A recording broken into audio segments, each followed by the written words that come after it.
If you wanted to get iPhone ringtone on the Motorola Edge 70 Fusion, first of all we need to go to the Play Store.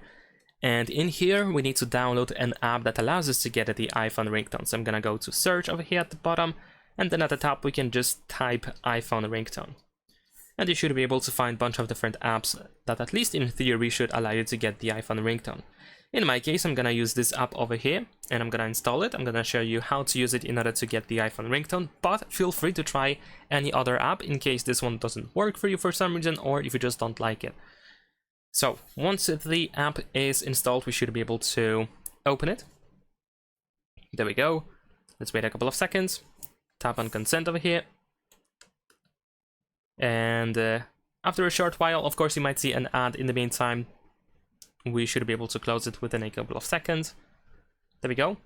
We need to grant all the necessary permissions, so make sure to do that. There we go.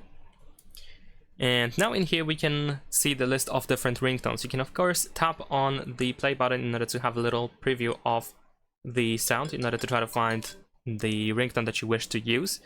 And once you find it, you can tap on the three dots on the right side. And then here in this menu you want to tap on the ringtone button.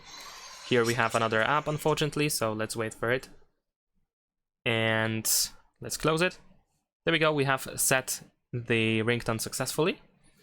So now we should be able to check if that is truly the case. So we're gonna go to settings and open sound and vibration. And let's see. There we go, yes, it has been actually changed. So that's pretty much it. Leave a like and subscribe.